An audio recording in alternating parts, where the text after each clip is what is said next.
So here we go, sending data. As soon as we get, okay, Facebook and YouTube are online. We got notification there. So now let's just hit live on that. We're live across the board, guys. Yes. All right. Facebook, YouTube, Instagram, welcome, guys. So we'll give a couple of minutes to let some of y'all jump in here. Kind of excited tonight for, this is a little different. This is, I've never had a live guest before. No. Let alone two. So, I mean, if you're going to do it, right? Just jump right on and go big or go home. That's right. This may not let me, I don't think this is going to let me tune in on the live. So one of y'all might need to jump in on the Instagram live. So if we get comments and questions and this and that. So we can actually see it, huh? Yep. So, all right.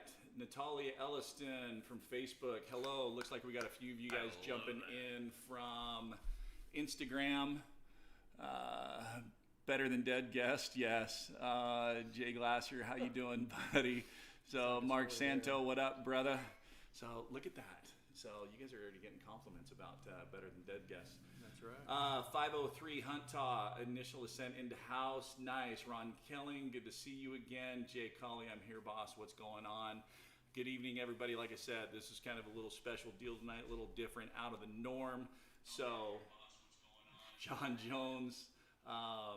Hey, Mike, good to see you guys from Southern Iowa. John, thanks for tuning in from Iowa. So, all right, we are getting quite a few people on, so let's jump into it.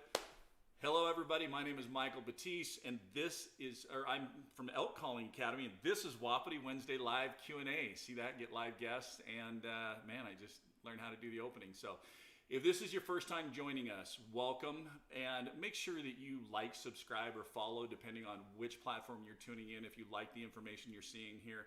Just like all of our live Q&As, you have the ability to put in questions and we will answer those on the live. So it doesn't matter Facebook, YouTube, or Instagram. We are monitoring, the Instagram a little bit, doing the best that we can there. We've got YouTube and Facebook over here. So let's jump into it, guys. So for those of you who don't know, I've got Dennis and Joe from Initial Ascent, the masterminds behind these packs. Welcome, guys. Thank you. Good to be here. So I love your guys' packs. Tell me a little background on Initial Ascent. How did it come from? How did it come about? You want me to take that? Yeah, please. Actually, it started really with a friendship.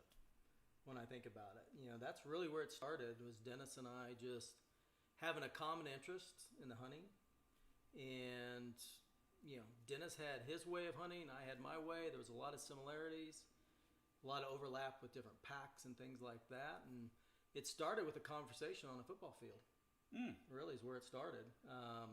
His son, Trey, played flag football with my son, Ty. And we didn't know each other. And I walked up and just introduced myself to Dennis. We went to church together. Okay. And that led to just on down the road to us getting out and starting to do some hunting together, which then led to conversations around, man, what about this? What about that? What do you like about this? No, I don't like that, or I do like that. And, we just went through and just started picking different things that we felt like, we could maybe do some things different. And during this time, we were going, to the shows, particularly the Western Hunt Expo, and seeing some amazing things taking place in the industry. But we still felt like, there's a different platform or a different approach that we felt like could change the game. And so we did. We started down the journey, and we started just, white sheeting it, literally. I mean, I remember going back and forth with Dennis where I was sending him pictures, he was sending me pictures, and it was just totally a white sheet, just writing things down, drawing things out, taking a string and laying a string out, coming up with different things, because we knew we had to get the foundation right, which was the frame. Mm-hmm. Once we had that right, and that took a long time. It took 3.5 years. Oh, wow. 14 generations. But once we got that right, we knew we had something. And we worked with 3 different firms on it. But it was really, we were at the Western Hunt Expo, I want to say 2017. and we were kind of at a point back and forth. Do we go? Don't go? Meaning really go after this. And we went up, and I think I scared Dennis a little bit that day, but I signed us up. I was like, all right, we're going. Both feet here. We're gonna put our money down, and we're gonna get a 10x10 booth. And then the calendar started. We had 365 days till February 8th to get our act together, and we busted our butt that year. Oh man! I mean, I can't tell you how many nights we were on the phone with our engineers at midnight, 1 o'clock in the morning, having conversations. I remember landing at the airport, and I'd have 2 or 3 calls from our engineer, and I'd be calling him, and it would literally be 12:30 in the morning, but he was still working as well. And that was probably one of the funnest years of my life. Wow. It was one of the most stressful years. But you talk about a growth and going from cradle to grave and walking into the Western Hunt Expo literally February 8th, 2018. Nobody knew us. We did 0 launch, 0 marketing. We walked in with a lot of prayers and a lot of worn out hands from trying to make this thing work. And we launched it February 8th, 2018. Man, talk about putting your money where your mouth is. Y'all are talking about a concept and ideas, and then just faith and belief, just put the money down on the booth. Yeah. And go for it. Whole lot of faith, a whole lot of belief, and I think I peed my pants just a little bit when you told me that. I think we got a question or something right there.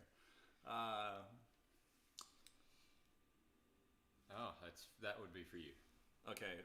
First week of September in Western Montana, do you bugle or cow call mostly? So 1964, first week of September, you can actually get, kind of a good combination and good responses from both.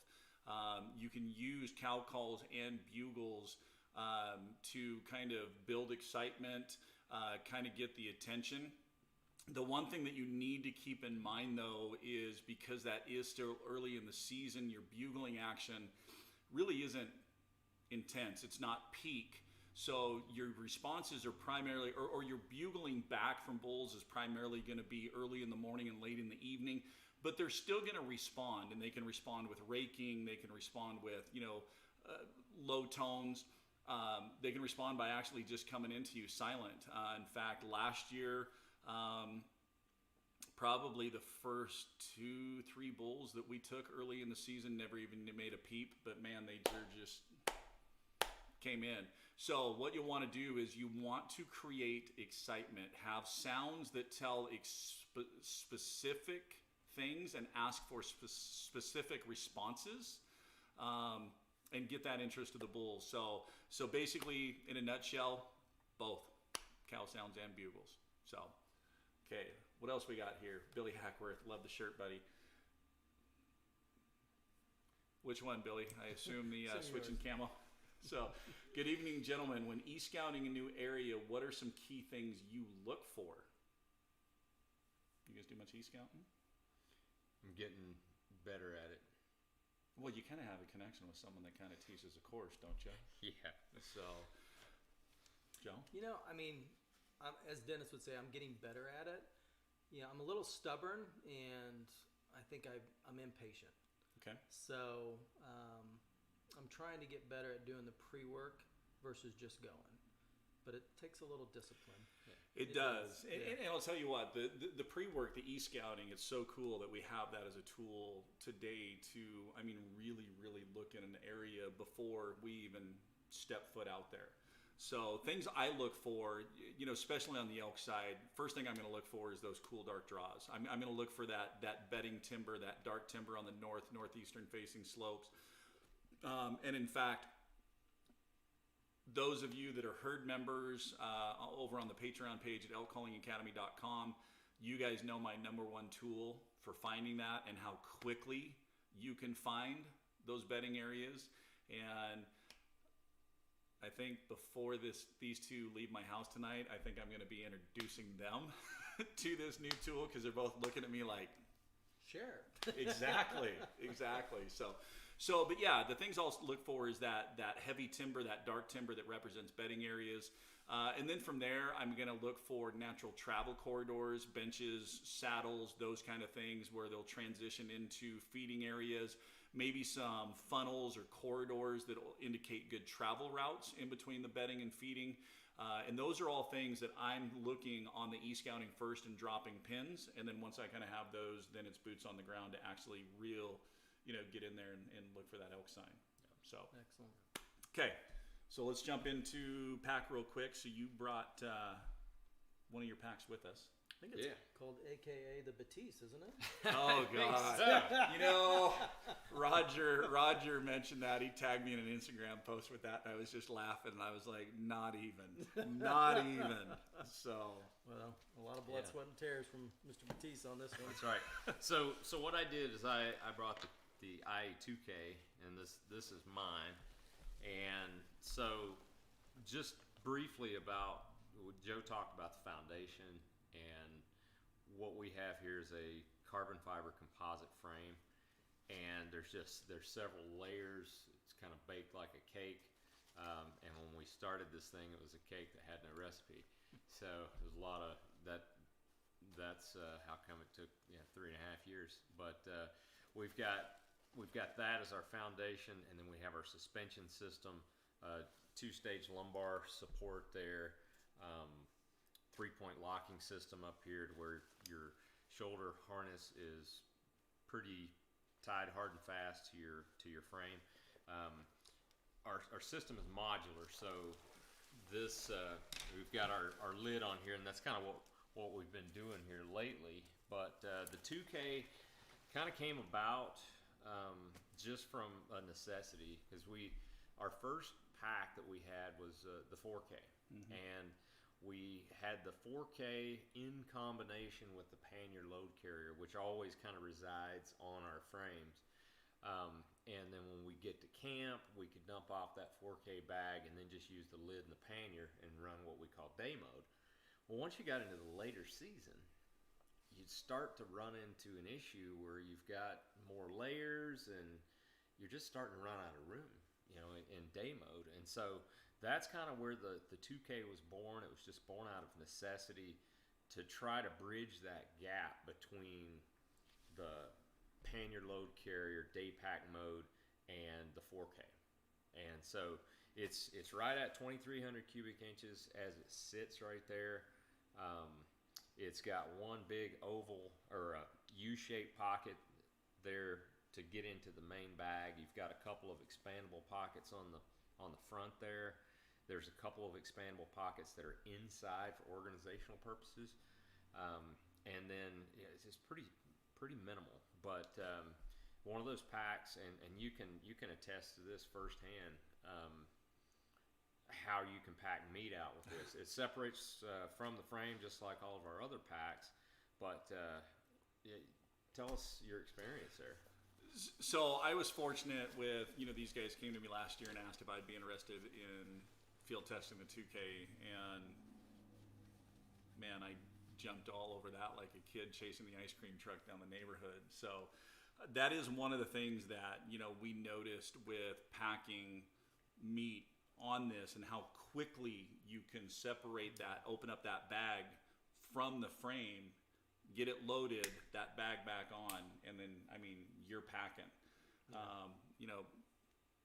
Quite a few of the guys in my group, they were all running the 4K in the day mode, and then as soon as they saw how fast this was, I think each and every one of them is now switched to the 2K. Yeah. So it just amazing how fast. And for me, that 2,000 cubic inch, roughly around in there, to me that is the perfect elk hunting day pack size, because you can carry all your essentials, but you can also carry enough extra gear that if you're back in a ways and you get on some elk and man, sun's going down and you're like, man, I've got 7 miles to hoof it out here, I want to come back 7 miles in the morning, you know what, I've got enough little extra gear in here, I'm just going to stay right here on the mountainside with the elk tonight. You have that ability, with that size. So Brad Lowry is asking, what sets your packs apart from the competition?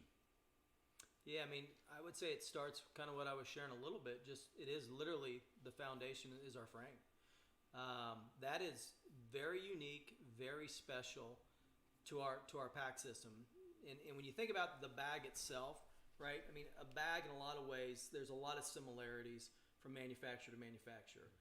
But where we feel like we separate ourselves is our ability to design a modular system that can carry weights that are really, in a lot of ways, have been unheard of, up to this point.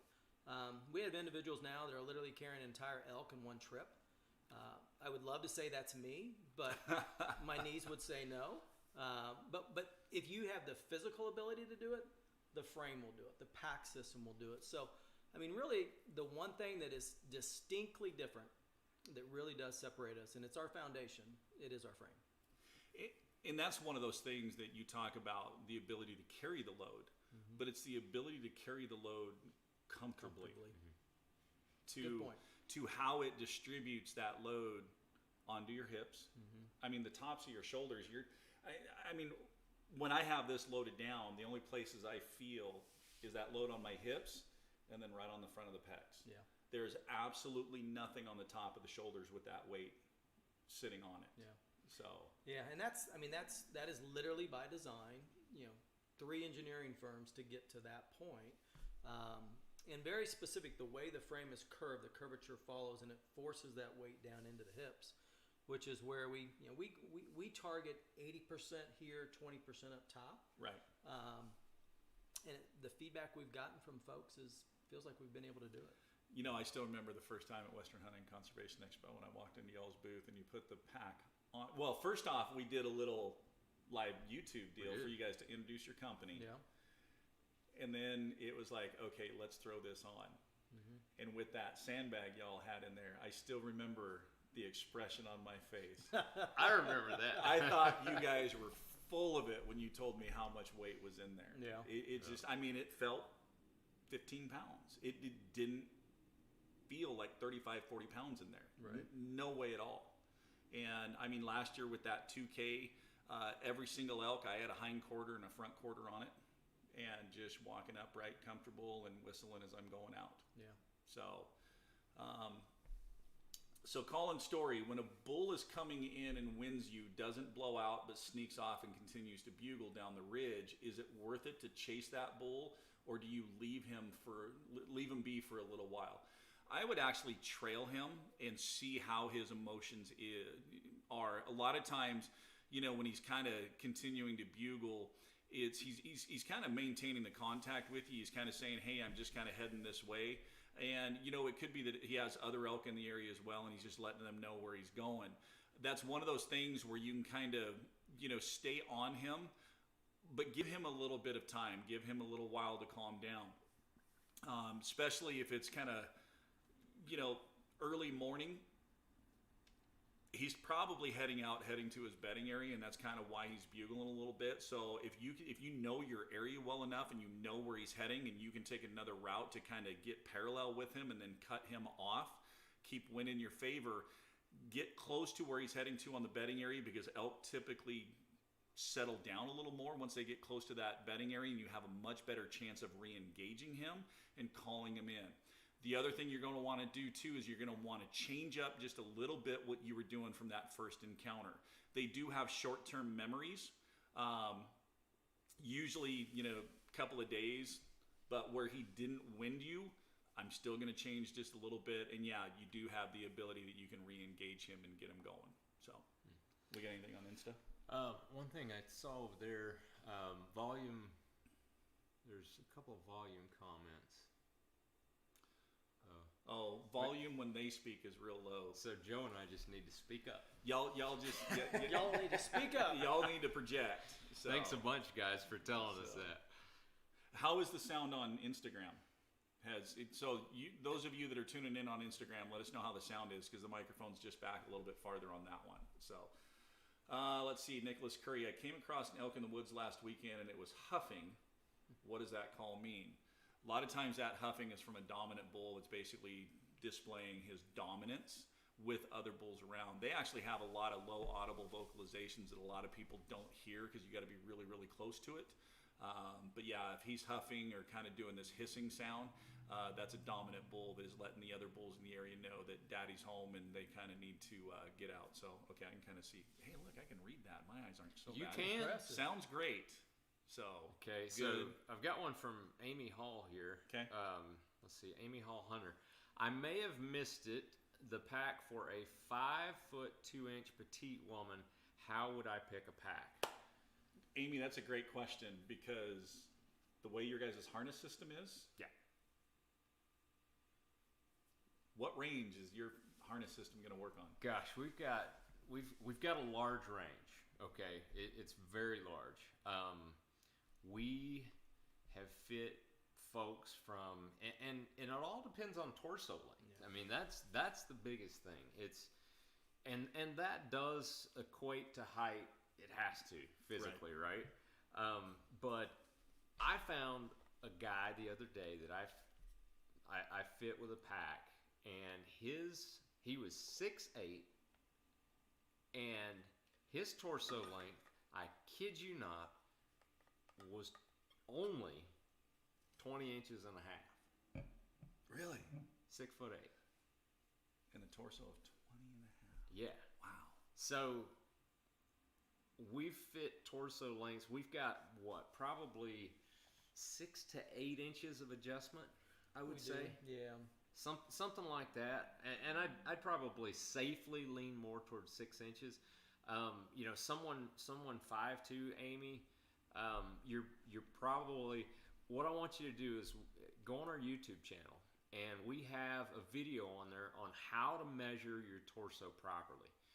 It's a real quick video, so go on there, measure your torso length, and then direct message us and let us know what that number is. And then we'll be able to tell you precisely if we can fit you or not.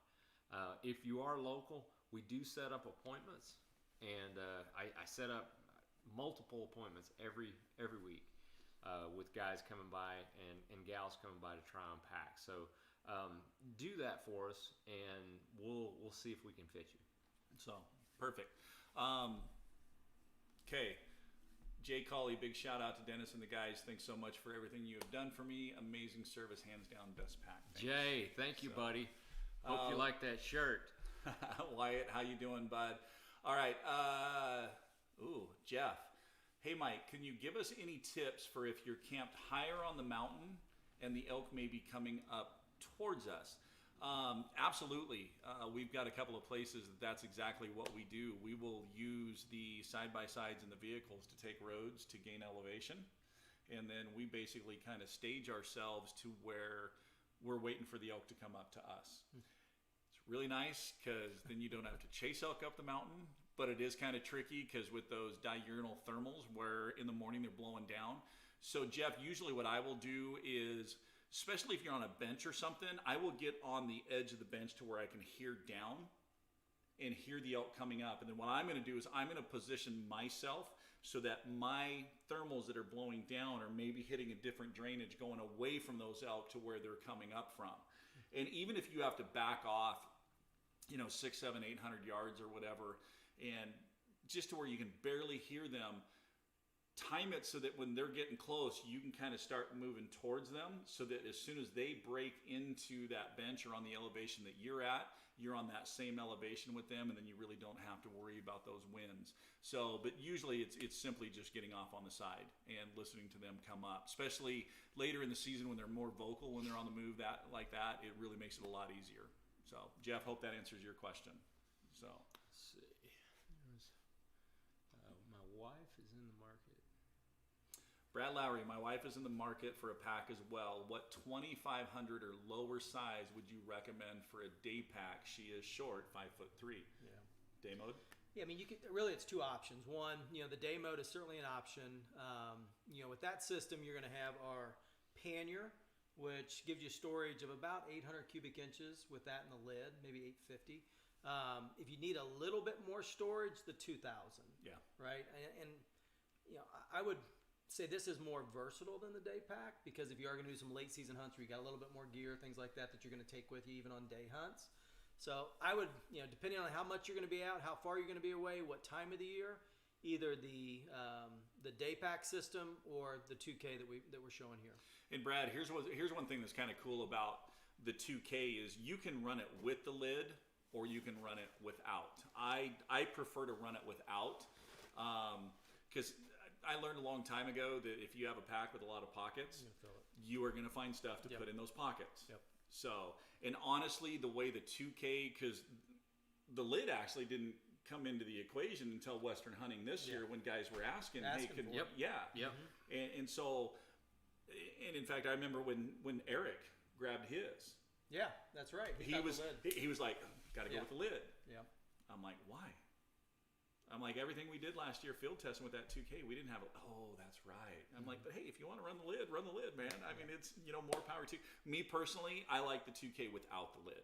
That's how I just did a bear hunt, did 4 days, no lid with that, and had plenty of room. I mean, I did the food in between the pack and the frame, just like if you were carrying meat out. Yep. And no problem. I wanted to see if I could do it without the lid, and I could. But a lot of people, the ones that want the lid, that's the option now, because we have individuals say, no, that's where my kill kit goes, or no, that's where this goes. That's what they're accustomed to. So they've got the option to do it now. Nice. And that's, the way I set mine up is on the outside of the 2K, you do have these 2 zippered pockets. And last year when field testing, this was one solid pocket, and I kind of went to these guys and said, hey, what if we made these 2 separate pockets? Because I run a Catadine hiker for replenishing my water. And I said it'd be really cool if just made this bottom pocket just big enough to fit that Catadine hiker in. And then you guys added actually the drain grommet in the bottom, which I thought was a brilliant deal. So this bottom one, I run basically my water filter there. This one I have my quick essentials that I need, flagging tape, headlamp, stuff like that. Yeah. And then on the inside, that's where I actually put my kill kit, my parachute hammock, because y'all know I got to have my parachute hammock on the mountainside. And that's where this big U-zipper is nice, and that's where I have all my food. I've got my Scree puffy jacket, because you got to have that puffy jacket as either a pillow or to throw on you when you're sleeping in the hammock. So, but I mean, really, as a 2K, you're going to kind of take a look at it and go, well, there's only 2 pockets on the outside, there's only 2 pockets on the inside. If you actually get those knapsacks or knapsacks that you guys make them, pack sacks, 6 a.m. makes them. I mean, there's a few different options out there. You can really organize this. And so what I do in mine, I run 3 sizes. I have one that's my first aid kit, one that's my kill kit, and then the third one is my food. And so everything is organized in there. My trekking poles are in there. So now, let me look. Okay, so let's do this real quick before I answer this question from Ishmael. So y'all have been talking about the frame. Mm-hmm. The hook. The hook. Let's talk about the hook. All right. Joe, I'm going to let you talk about this. This is your baby. God bless you. Well, so when we were going through the design with this, I'm not a big guy, right? I'll say I'm 5'6" today. How about that? And, I weigh 155 pounds, 160, depending on the time of the year. After quarantine, 160. But, Dennis and I shoot long-range rifles. And they've gotten so heavy, over the years. And I've gotten a little bit older. So you're constantly doing this all day long out there trying to keep your rifle up on your shoulder. And it drives me nuts and, get very frustrated. So when we were designing this, we tried multiple different ways to design a system that would allow you to put your rifle sling up on that hook. And I can tell you, up to about 5 weeks before we launched at the Western Hunt, we didn't have it figured out. And that was literally our last change to this design, which is a reverse hook there, which allows that sling to lock down on there. So this is a game changer in the fact that now all of that weight, because like a long range rifle today maybe is 12 pounds, right? That can transition 100% onto my frame, and I'm no longer fighting. I can go hands free, with hiking poles, binos, And if I have my hip belt pouch, I'll actually run that around there and it pulls it up nice and tight. So that's how that came about. And thank goodness we stuck with it because, to Dennis's point, I was like, no, we are not launching until we get this figured out. That was 8 of the 14 iterations, I believe. Trying to get that right. Yep. So, and then it's just kind of evolved, right? And then Dave really was the one, Hollywood Dave, that figured out, hey, you know what? I'm going to put quarters on there. And he put 2 rear elk quarters on there. And the next thing you know, he's putting a whole elk on, the whole system. And, so that's kind of been the evolution of how this has come about. Yeah. And it's been fun. It's been awesome. So basically what he's talking about there, Dave Baronio actually figured out, so he'd put loose meat in that meat panniard, and then he would take those hindquarters and just hang them on these hooks on both sides, and then use the straps down below to secure the bottom portion. And what it does, it actually sucks all that in so close that all of this weight is all down on your hips with that 80-20 split, like was talking about, which you take that weight and you put it on your hips, which your hips will be able to carry far more than your shoulders will. But then you actually have that close, so now it's into your center core for stability, and you'll be amazed at the amount of weight that you actually can carry when that load is set that way and close to the core and close to the center. Yeah. So, and there's really no other pack that can do that and get that weight that close, because think about what you have to do. If you're just stacking weight on the back, it just gets farther out or it gets further up, right? Yeah. But nothing is as close to the center of your mass than having the hindquarters come up underneath you like that. Yeah. It's amazing. It is. And the thing I would just add, that can be intimidating, I think, for folks, right? To hear, oh my gosh, carrying an entire elk, or 2 rear elk quarters on there, because it's a lot of weight. But an average person, can you do a deer that way? Absolutely. So think of the time save, both physical energy and time and miles on the body, by being able to leverage that with a deer. Yeah. Break a deer down whole, put the loose meat front quarters in, hang those hind quarters, and off you go. Man, you're trucking. Yeah. So, okay, Ishmael. Hey, Mike, can you give me any tips on sleeping systems such as tent and lightweight tents or bivvies? I prefer a lightweight tent, as well as sleeping bags. So as far as the lightweight shelters, there's a couple that I like. I like what Trent over at 6 a.m. is doing. He's got some great lightweight tents, and then also Seek Outside. Seek Outside has some great shelters with their aluminum stoves. That aluminum stove and tent combo. If you've got a buddy with you, one of you pack the tent, one of you pack the stove, set it up, and you've got a great place that you can, build a little bit of fire. You can dry things off. And really, as far as size, that really depends on you and how many people are going to be in there, how far back in, how much gear you have. But you can most definitely find them that 2 guys with all of their gear could fit on a 10-day hunt. Absolutely comfortable. As far as sleeping bags, I really like the 0 Degree synthetic from Outdoor Vitals. It is a center zip bag. And in fact, a lot of times, later September into October in that bag, I'm so hot that I've got to do heat regulation and zip that. It goes down to about that big. Just weighs a couple of pounds, and that's the best bag that I have found for backcountry. So, got a couple of questions here that we'll address.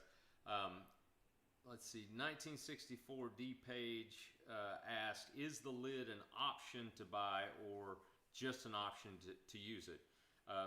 Both. It is an option to buy. We do sell it separately on the website at initialascent.com. If you're getting it for the 2K or with the 2K, we have some 2K lid straps, very, very simple lid straps that will go with that and hook right into the existing lid. So that's the way that goes. The next one, real quick, how thick is the lumbar pad on the hip belt? Yeah, so it's a 2-stage lumbar pad that we use. So we use a Landau foam, which is a high-density closed-cell foam, and that's really to give good support in that lumbar region for when you're carrying heavy loads.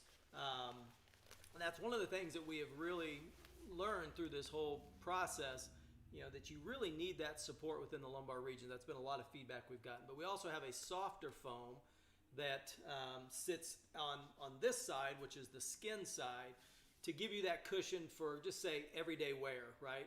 When you're not carrying heavy loads, you still want it to be a very comfortable fit, not only when it's light, but when it's heavy. So that two-stage foam system allows you to do that. And you have the ability to adjust it as well. So this is a Velcro system. It pulls down, and you can adjust this kind of up and down based on your lumbar needs. But honestly, if you wanted to reduce the foam, you could pull it out even, if you wanted to go just soft foam. So you've got that flexibility within this system to custom kind of fit it to what works best for you. Yeah, and our standard with, we've got the closed cell foam, that Landau foam, is that 1 inch Landau. Yep. And I'm running a 1/2 inch right now because I'm trying to see how that works for me personally. And then of course we've got the soft foam in there as well. And it's, when we developed this, I've always had back issues for years, and so this had to be comfortable for me. This was kind of my thing. If this wasn't comfortable, I wasn't going to be going many miles back there. So it's kind of like a big pillow back there. So appreciate that question. It's a great question. Big Sky Magnolia, Miss Lena, how you doing? Good to see you on tonight. Danny Koyman, the way these packs basically just kind of distribute the weight is amazing. Jacob Wilson, if I get a pack, will it come with a reliable hunting partner? You could carry one. You can carry one. Maybe. So, let's see. Ben Stables. If bulls are silent and not responding mid-September, but you're surrounded by fresh sign, new sign from overnight, what tactics should you use to bring the elk to you, even if it's a cow? That's again where you want to kind of do some inviting type cow sounds, or low audible bull sounds. Just kind of create that curiosity, create that kind of, hey, what's going on over there? And that's where the sounds that basically that you're putting out is basically asking for that action. It's asking those elk to come to you. And so it's if they are silent and not responding, you got that fresh sign. That's a lot of times when we get into those situations that we just set up and we kind of just start doing kind of some blind calling routines or silent bull routines. There's a lot of different names for it. But basically we're projecting or telling a story, and a lot of times that it's a young bull that has a cow that's kind of starting to come into estrus. And we just kind of paint that picture and kind of create that excitement, that curiosity of, oh, hey, what's going on? I need to go over and check that out. And so that's kind of been our effective when elk are silent. So let's see. How heavy is that bag dry? Dry. So the 2K is just under 5 pounds. So 4.9 pounds. Is that just the bag or the bag and the frame? That's bag Whole frame. system. Bag frame, whole system. So Yep. just under 5 pounds completely dry. So, okay. One of the other questions that came in today was somebody was asking the difference between a location bugle and a display bugle. So location bugle, I mean, that's pretty standard. That's just a location bugle that elk are doing when they are trying to reach out and find each other.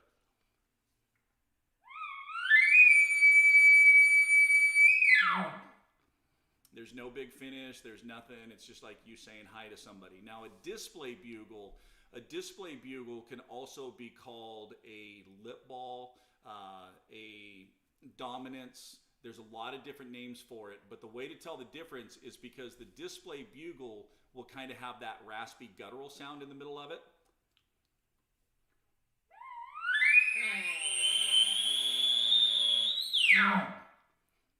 So, location, nice and relaxed, clean. Lip ball has that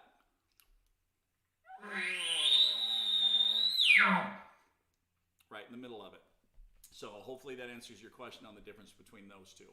So, okay. How are we doing for time? Yeah, we're kind of getting on the 45-minute mark, so we got about 15 minutes. I think somebody kind of hint this morning and threw a little tease out there about a promotion for people that are tuning in tonight? Yeah, I mean, we really appreciate the opportunity to be on here, and really appreciate the guys tuning in. So basically, if anybody buys a pack between now and midnight, Okay. on our website, initialascent.com, we will include a hip belt pouch, a bow holder, and a rifle holder with that pack, absolutely free. Nice. Okay, so initialascent.com. From the time this ends until midnight tonight, any pack that you buy, it doesn't matter if it's 2K, 4K, 6K, Day pack, you're getting the hip belt pouch, the bow cradle, the rifle cradle. Now, you brought the wolf gray, yeah. but y'all got other colors too. Got a few. We do. Yeah. So, I mean, the wolf gray is one of our newest colors. We launched that this year at the Western Hunt Expo, along with the Cryptek Highlander, which have both been fantastic products for us or colors for us. But we also have the olive, which has been out there. We launched that last year, and then what we launched the company with is the coyote. So you have the 4 different color options. We have stock on all. Running low on one a little bit, but we're good to go on that here in a couple weeks. But yeah, we've got stock across the board, so we're ready. Now, the other thing too is when you go to order, make sure you pay attention to the waist belt, Yes. because those are different sizes. Talk about the sizes of each and what sizes those will fit. Yep. So you want to take that? Sure. So basically, if you are 31 inches or below, you're going to be in a small, and that's going to fit guys or gals down to about 26 inches, something like that. Below that, you're going to bottom out. So then you're 32 and I go back and forth. I'm a 32 waist. Sometimes I'm a 31, so I'll go back and forth between a small and a medium. I'm kind of on that borderline. Most of the time I'm wearing a small, but 32 to about 35 is going to be your medium size, and then 36 to 39 or so, is that right? Yeah. Is going to be your large, and then 40 on up to about 43 will be your extra large size. So that covers the 4 sizes of the hip belts there. So 26 all the way up to 43. It's quite a range. it's quite a Big range. So Yep. okay. So I don't want to rain on your guys' parade or bring up a major competitor, but can you tell me advantages versus disadvantages of your pack versus the Kifaru, say maybe the 44 mag, if you're familiar with them? Yes, I mean, I would say first and foremost, great pack, right? We feel like there's a lot of great packs out in the industry right now. When you look at ours, and maybe I'll just focus more on our side of it, I would say that one of the things that I feel like we've been able to do that maybe some of the others haven't is really been able to allow you to carry the heavy loads, as you mentioned, both heavy and comfortable. But when you look at our pack system, like our 4K system, which has been our workhorse, it's 5.6 pounds, right? But to be that light and to be able to have the ability to carry those heavy loads, I do think that pulls us a little bit differently when I look at maybe some of the ones that have been mentioned, that we're probably a little bit lighter, but we have a lot of strength and durability built into it. So we tried to kind of find that sweet spot to give us something that we can still have ultra light, but ultra strength. And I would say that's probably one of the big things. And we've said a lot tonight, we keep going back to the frame, and it really is. There's nothing out there that is out there, whether it's Kifaru or any other great pack manufacturer out there. Nobody has that system. Yeah. And I think that is the one thing that, as you read and learn more about Initial Ascent, you're going to hear that over and over. And not only hear it, you're going to see it. You're going to see things, whether it's on our social media or other avenues of people doing some amazing things with our products. And it all centers a lot back to the frame. So it's a great question. D-Rock, D-Pew, they are great packs. Better get them ordered up. So Danny Coyman, how you doing, bud? So yeah, and just to kind of touch on that, I mean, I touched briefly on it that that year, a couple of years ago at Western Hunt Expo, the first time I put the pack on, and just my reaction to it. And I know this year I was invited to come down and spend time in y'all's booth, and when I would bounce to other booths and run into people, that's exactly what I would tell them when was talking about the IA packs. Was like, I'm not going to tell you about features. I'm not going to talk about anything. I just want you to come back to the booth with me, and I just want you to put it on. I want you to put it on with a load. And that if you're impressed with how it feels once it's loaded, then we'll talk about features. Yep. So, because any pack company can talk about features all day long. Any pack company can put it on you with absolutely no weight, and it's going to feel absolutely comfortable. But once you put that weight on it and get that on your back, that's really when you tell the difference. Yeah. And that is one thing that I love that you guys do at the shows, is you have all those frames with all those sandbags, and that's the first thing that you do with people. Yeah. Heck, I remember that group of guys that came, was it Friday night or Saturday? Friday night. They came right there towards the tail end. Yeah. And started grabbing the sandbags out of all the other, Oh. and put the 2 or 3 sandbags into Right. one. Yeah. And they were all throwing it on and walking down the aisle and then coming back. And then once we took the pack off and put it on, and then remember when we told them to grab it and pick it Yeah. up, and they were just blown away at how heavy that pack was. Yeah. Right. So Yeah. just crazy with all that. So that's one of the things there, is if you have the opportunity to catch these guys at our show or something, that's the biggest thing I'm going to tell you. Just put it on.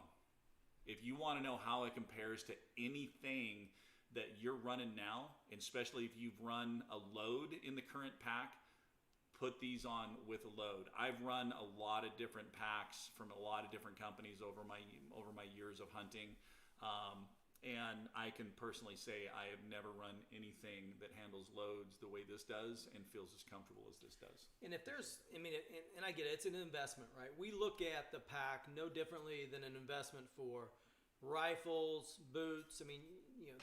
It's an investment, and we realize it's your money, it's hard-earned money, and we don't underestimate that in any way. We offer a lifetime warranty with our products, and that's no questions asked, lifetime warranty. But if you're hesitant on it, which I get it, we do a 30-day money-back guarantee. So if you're thinking about it, you're trying to decide, do I, don't I, you have that option. We stand behind it, and you can try it. And if for some reason it doesn't fit you the way you're hoping, we take care of you on it.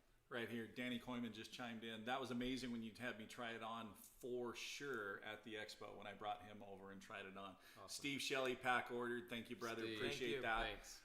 So for those of you guys that, like I said, if you don't have the ability to meet these guys at the show, you are interested in the packs.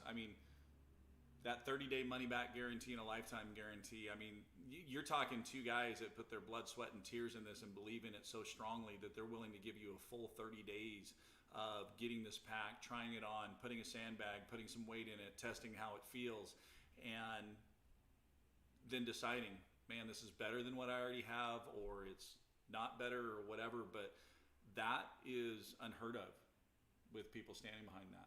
So, Well, and again, we don't have a storefront.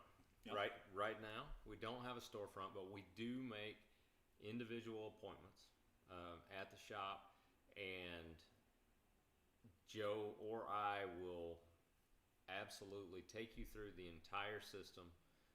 It doesn't matter if it takes 2 hours. We love to talk packs, and we love to show what ours is capable of.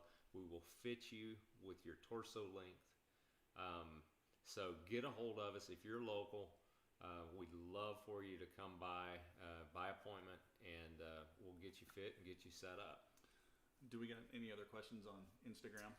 Guys, we're coming down to the end, so if you got any other questions or anything, now's the time to get them in. I'm going to do a quick search here. Having trouble with service. You are. Yeah, I'm not sure why.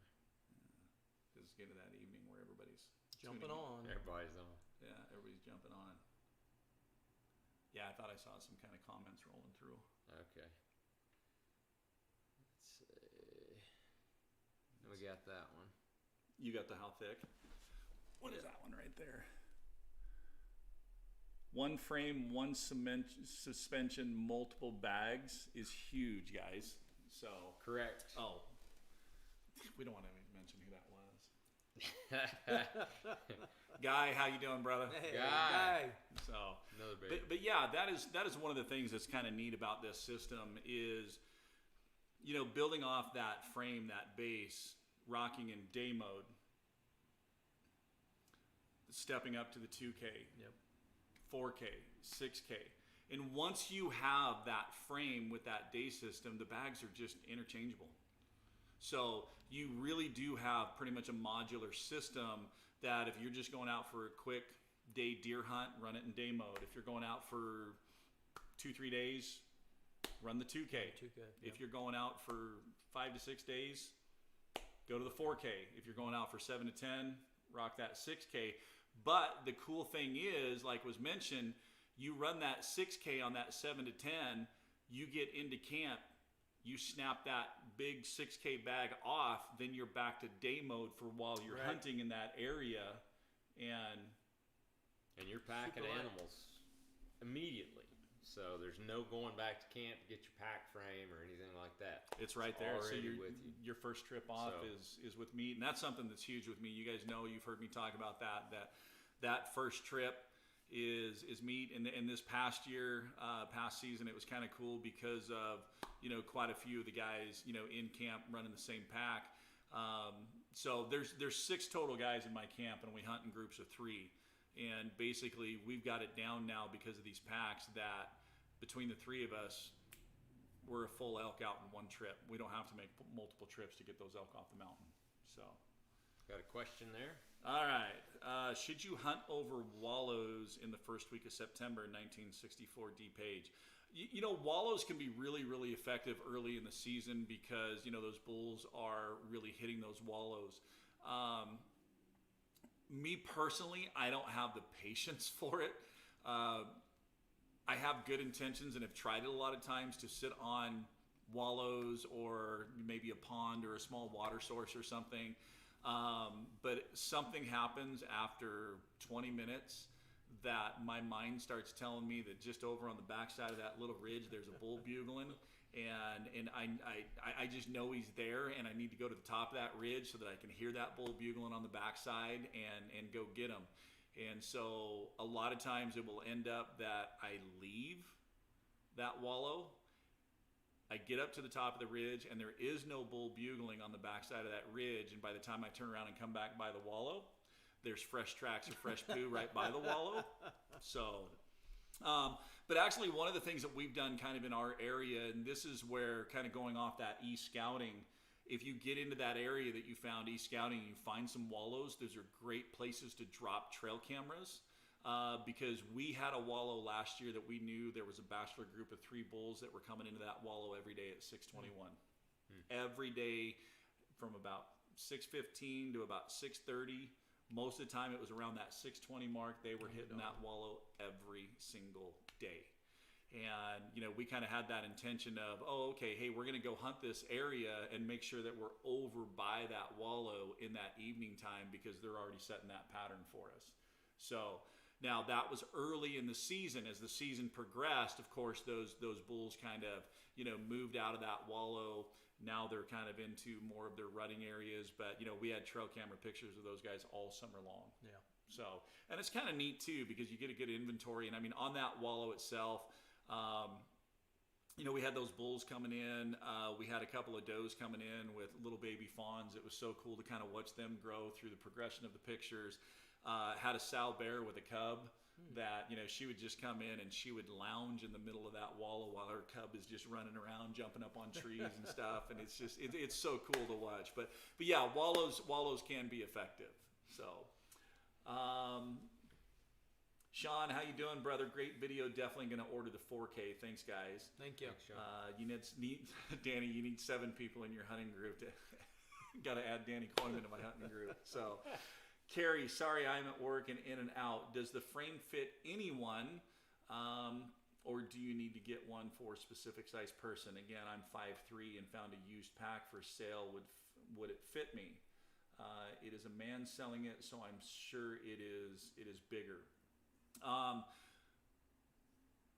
Carrie, as far as the harness system, you're probably going to be okay with adjusting the height. The biggest thing I think is going to be is what size is the waist belt on it. But if she does buy that used and the waist belt's too big? We sell all the different hip belts as well. So if somebody wanted to, for example, if they had a son or a daughter that they wanted that had a small and they were large, they could buy the hip belt. So hip belt would be an option for you. You do have that flexibility, as Dennis described, to 6 different adjustments. So, but yeah, we'd be able to help her out with a hip belt for sure. Or if you're someone like Dennis, that sometimes you're retaining water and you're a 32-inch waist, and when you're not retaining water, you're a 31-inch waist. So then you can have the 2 belts there. Yeah, and I would just say, to add on to that, Carrie, to the retaining water. Not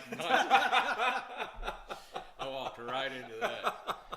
So check out that torso length video on to know how to measure the torso length on our YouTube channel. And like I say, we will, if you want to set up an appointment, we can kind of size you up. That would be fine. Just let us know, and you're going to be. It's just hard to say what your torso length is. So my wife, she's right on the edge of being able to fit our pack very comfortably, and she's about a 16 and a half, 17 inch torso length. So if we measure there, then we can kind of get that exact and go from there. So appreciate the question. I don't know if I want to bring that comment up. I can't read it. They basically said there's a glare in the middle of the live feed. Oh, thanks, son. Appreciate that. Was that your boy? That's my son. Oh, yeah. Good job, Trey. So, Carrie, if you've got any questions, just message me and I'll answer any questions. There you go. There's no glare. Let's see. Jim, glad I got in tonight. Great info. Michael, hey, I was checking out your website and all of a sudden it is under maintenance and I can't view it now. So, Michael, was that the Initial Ascent that all of a sudden switched over to maintenance? So yeah, go ahead and check it out. Shane, I'll be looking at the 4K also. I missed the start. Is the lid extra? With the 4K, no, it comes with it. And with our 4K and our 6K combos, we have actually 3 combos. So you could get combo 2, or it's called the 2 gear combo. If you got that, it would come with the frame and suspension. So that'd be the hip belt and everything. You would get the bag and the lid. Okay, if you got the 3 gear combo, you would get the bag, the lid, frame and suspension, and also the pannier. And then one thing we haven't mentioned tonight is the 4 gear combo, and that is the bag, frame, lid, frame and suspension, pannier load carrier, as well as a 1.5 liter low profile water bladder that fits strategically up in the lid. So the lid kind of has a hidden pocket underneath, and that's where our water bladders go. So for 1.5 to 2 liters will fit up under there as long as it's the low profile and won't take up any room in your lid pocket, your big lid pocket. So it's a really cool place to store your water bladder under there. And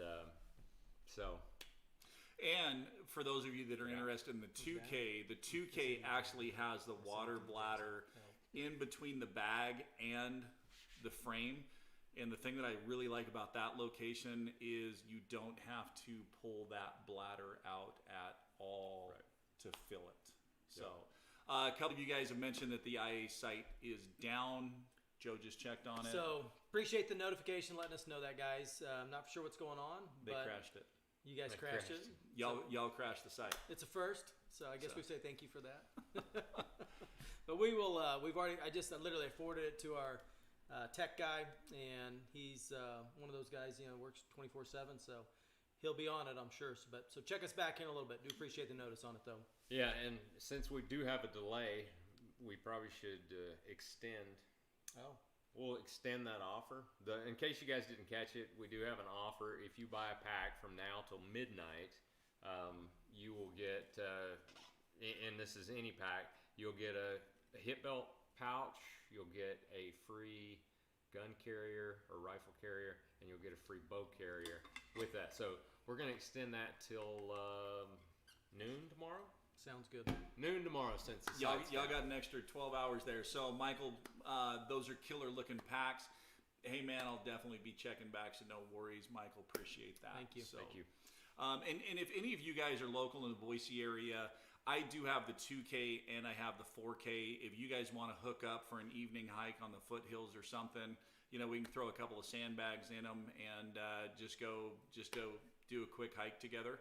I'd be more than happy to meet y'all and kind of do that, and maybe we can get these guys out on a hike also. We should start So, doing that. Do some That'd evening be fun. pack demo hikes, Yeah. Good training. idea. Yeah, you guys message us and let us know if you'd be interested in doing that. We could set a night a week aside or something. All right, well, Instagram only lets us an hour. Instagram actually just cut off. We still have Facebook and YouTube, so Steve Shelley, your site is fine on his laptop, so he was able to get in, so maybe it's back up already. Okay. Very So, cool.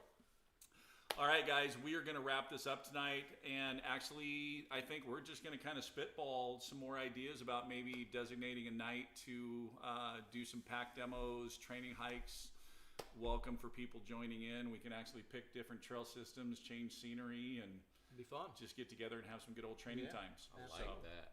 Good call. good excuse. Yeah. So, all right, guys, thank you for tuning in tonight. Appreciate the support from all of you. As always, keep calling, keep practicing. Most importantly, though, have fun. Hopefully, you got some information and learned a little bit more about the Initial Ascent packs tonight. Don't forget the offer you have until noon tomorrow. We appreciate all of you guys. So, Joe, Dennis, thank you guys for Thank taking you. some time out Thanks, and Michael. coming in and Appreciate it, sitting Michael. down. So, It's awesome. all right, guys, we'll see you guys on the next one. Thank you.